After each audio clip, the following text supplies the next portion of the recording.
How's it going, everybody? It is Maddie here today bringing you my review for episode 1 of Tales from the Borderlands. So, what happens when you take the looting and shooting out of Borderlands and focus just on the characters? You get Tales from the Borderlands. At first, I felt like this idea was entirely forced, but I can confidently say after completing the first episode, I am very excited to see where this adventure takes me.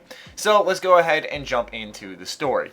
Tales from the Borderlands takes place after the events of Borderlands 2 and starts out lighthearted, which is great, but during that time I had difficulty making some serious choices because I was playing into the mood.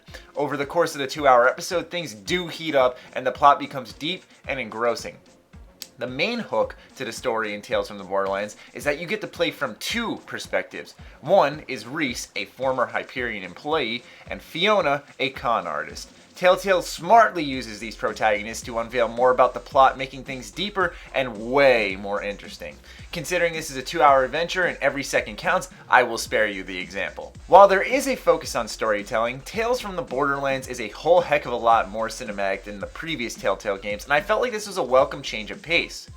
These aren't just brief minute-long interactive fight scenes like in previous Telltale games. They are fully drawn-out sections that are intense and kept me glued to my seat.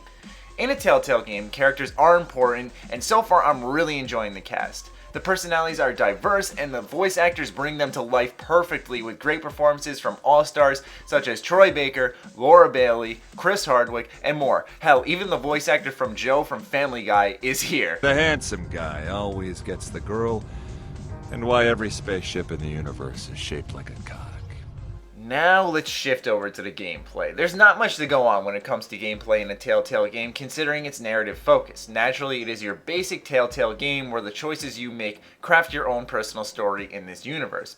If I'm making that sound bad or monotonous, I am not trying to. This is a good thing, and I didn't want things to change just because it took place in a universe about shooting and looting. There is one interesting addition which lets you analyze the areas you are in called the Echo Eye, which is only accessible through the playable character Reese. Aside from a few narrative strings, this is primarily used to get a few laughs about things most Borderlands fans are familiar with. With that being said, chances are if you are not a Borderlands fan, then you shouldn't be playing this game.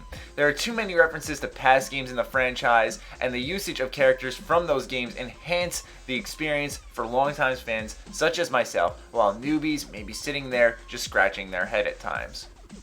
Now it's time for my verdict. Overall, if you are like me and trying to forget Borderlands the pre-sequel and looking for a real Borderlands experience, then Telltale's Tales from the Borderlands should be right up your alley. Its focus on narrative in a universe where killing things used to be all that mattered is certainly refreshing.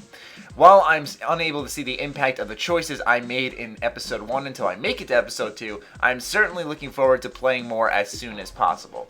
If you have ever played Borderlands and enjoyed it, then this game is a must-buy, especially for its cheap price. There's just simply no arguing it. That is my review for Tales from the Borderlands. I hope you guys enjoyed and are looking forward to the next episode. Other than that, stay sexy, stay active. I love you all. Peace.